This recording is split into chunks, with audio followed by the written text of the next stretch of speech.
Welcome again. तो बात चल रही थी नींद पर, तो हमने जो है उसको कंटिन्यू करना है कि जब हमारी 24 घंटे में नींद पूरी हो जाती है तो वो फिर पीछे से जो हमारी शिकायत रहती है वो नींद पूरी नहीं होती। तो ये एक्चुअली सिम्टम नहीं है, ये हमारा बिहेवियर है।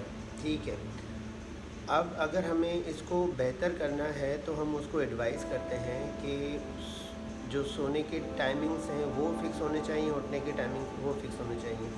ये sleep hygiene tips and techniques की कैटेगरी में आता है कि जिसकी नींद को भी हमें समझना पड़ेगा कि नींद के जो होने के क्या फ़वाइद हैं। और नींद जो ख़राब होती है डिप्रेशन का एक सिम्टम ज़रूर है, लेकिन वो हमारा बिहेवियर भी बन जाता है। अगर हम खुद कोशिश करें, जहाँ से हमारा इलाज चल रहा है वहाँ डॉक्टर हमें एडवाइस कर रहा है और हमें दवाएं भी दे रहा है जो बहुत ज़्यादा ज़रूरी हैं, लेकिन मेरा रवैये को मैंने कैसे चेंज करना है, मेरे अपनी सोच को समझ को कैसे चेंज करना है। मैं अगर टाइम पर सो जाऊँ और टाइम पर उठूँ तो मेरा जो स्लीप का जो टाइम है वो डेफिनेटली उस टाइम पे होगा जो रिक्वायर्ड है। अब अगर मुझे नींद नहीं आती तो ये फिर सिम्टम बनता है, जेन्युइन सिम्टम, जिसको मेडिकेशन के थ्रू देखा जा सकता है। फिर कुछ चीज़ें ऐसी होती हैं जो हमारे बिहेवियर में आती हैं कि हमें ये पता होता है कि यार नींद ना आए तो हमें अपने आप को थकाना है कि नींद आ जाए। अब उसमें हम क्या कर रहे होते हैं, हम टीवी का इस्तेमाल कर रहे होते हैं, मोबाइल का इस्तेमाल कर रहे होते हैं, बातचीत कर रहे होते हैं और सारी लाइट बंद होती है तो मोबाइल की लाइट चल रही होती है, या हम देर रात से खाना खाएंगे, नींद नहीं आएगी तो वॉक करने चले जाएंगे, बुक्स पढ़ेंगे। और बहुत सारी चीज़ें ये अवेलेबल हैं कि आप थोड़ा सा पढ़ सकते हैं, ये कर सकते हैं। कुछ चीज़ें कहीं हद तक ठीक हैं, लेकिन हर चीज़ हर मरीज़ पर अप्लाई नहीं होती है कि आप कुछ रीडिंग कर लो।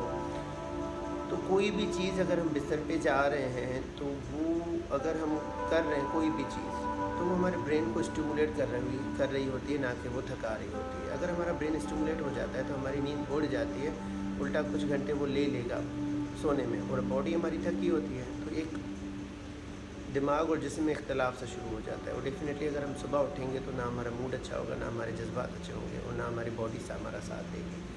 और दिन में अगर हम काम कर रहे होंगे जो हमारे लिए बहुत ज़्यादा ज़रूरी है, वो भी कंसंट्रेशन के साथ नहीं कर रहे होंगे, तो हमें करना ये चाहिए कि जब हम सोने जा रहे हैं तो हम सोने जाएंगे।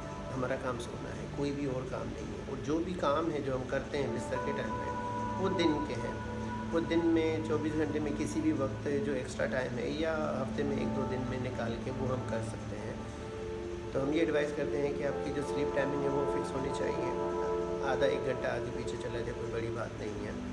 और आपने दिन में, सुबह में या दिन में नींद पूरी नहीं करनी है। सिर्फ़ और सिर्फ आधा पौना घंटा आप आफ्टरनून में या अर्ली इवनिंग में, नॉट लेट इवनिंग, वो अगर आप लेना चाहें, अगर आपके पास टाइम है तो आप कर सकते हैं।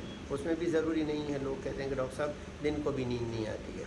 अगर उसमें आप आंखें बंद करके सो जाते हैं और रिलैक्स हो जाते हैं तो वो भी आधी नींद हो जाती है। बंदे को इतना ही चाहिए। अगर वो नींद आ भी जाती है तो दैट्स फाइन, ठीक है। और दूसरा ये होता है कि हम कहते हैं कि पानी का इस्तेमाल भी बिस्तर के टाइम पे ज़्यादा नहीं होता, तो वो आपको बार बार उठाएगा, वॉशरूम की तरफ ले जाएगा। एक बार अगर आँख खुलती है तो फिर दोबारा नींद आने में मुश्किल पैदा होती है। दूसरा हम कहते हैं कि लाइफ स्टाइल में ये चेंज करें कि आप रात का खाना और सोने के बीच में कम से कम भी 2 घंटे का टाइम होना चाहिए और पेट भर के खाना नहीं खाना चाहिए।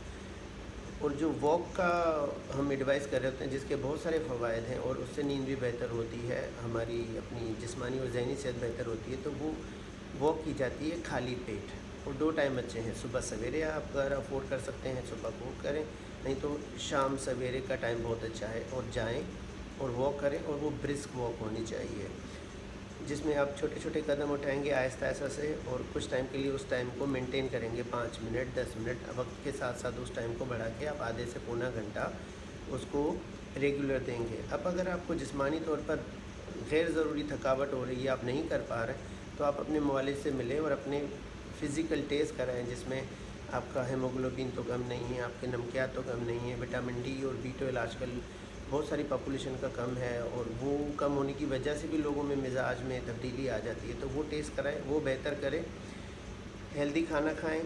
और दूसरे लोग होते हैं जो जिनमें मोटिवेशन नहीं होती है, तो वो कहते हैं डॉक्टर साहब दिल नहीं कर रहा, लेकिन उनका कुछ पर्टिकुलर चीज़ों में दिल कर रहा होता है। हम ये एडवाइस करते हैं कि दिल तो बाद में आता है, पहले हमारी कोशिश आती है।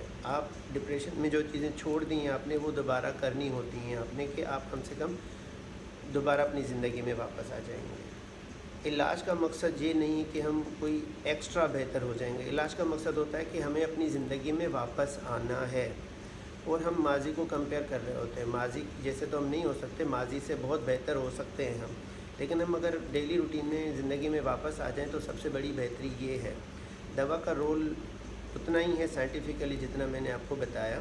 दवा कोई एडिशनल फ़ायदा नहीं दे देगी, या दवा के डोज को बढ़ाने से कोई ज़्यादा फ़ायदा नहीं हो जाता। साइंटिफिकली दवा का डोज जितना भी रिक्वायर्ड है वो साइंटिफिकली बढ़ाया जा सकता है। हर डिज़ीज़ का जो है अपना होता है।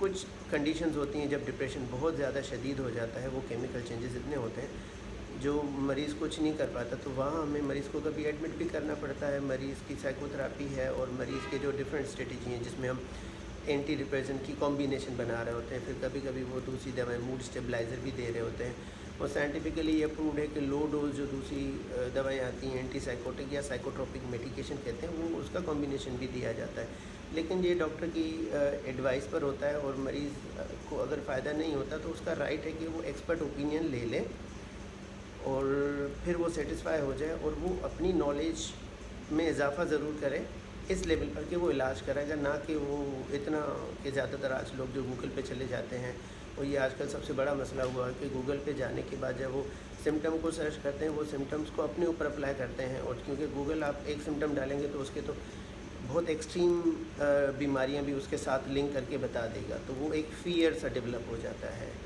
गूगल इस्तेमाल करें अपनी नॉलेज के लिए और अपनी हेल्प के लिए, ना कि वो अपने ऊपर हावी कर दें कि शायद ये मेरे साथ तो नहीं होगा।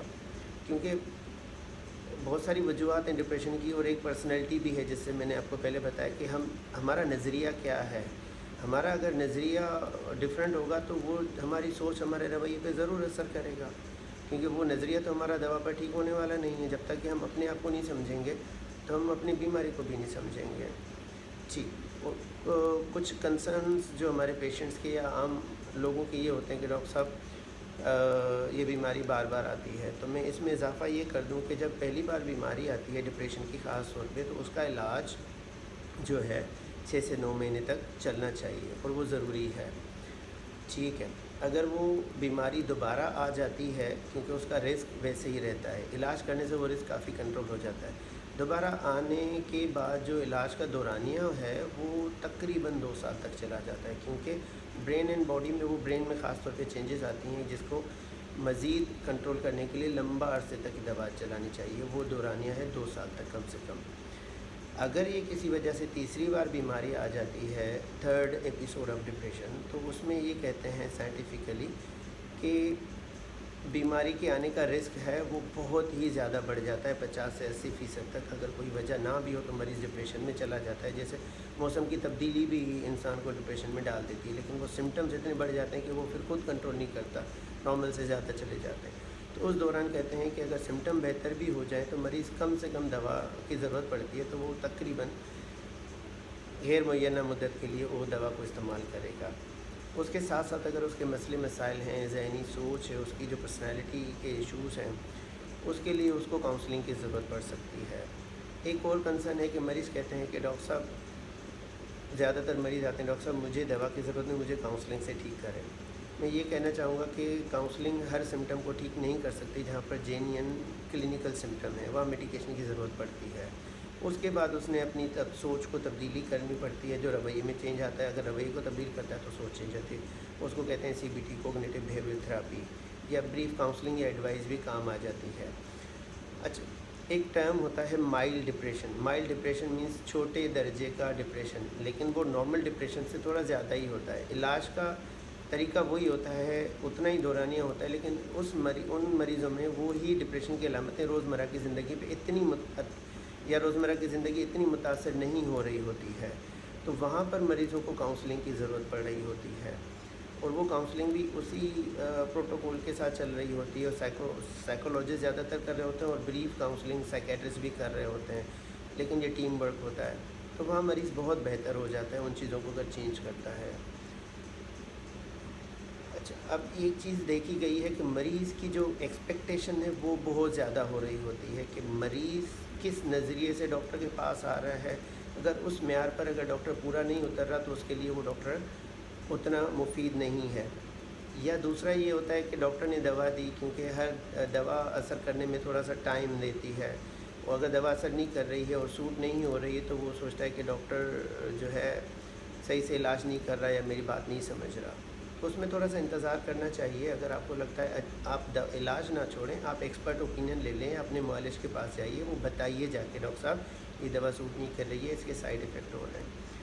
तो एक्सपर्ट ओपिनियन लेने से ये होता है कि कम से कम ज़रूरी नहीं कि आप उसी डॉक्टर के पास जाएं, किसी और डॉक्टर के पास जाएं और उनसे जाके मशवरा करें, डॉक्टर साहब क्या इसकी वजह से हो रहा है, तो उसका कम से कम वो अपनी हेल्प कर पाएगा। शुक्रिया।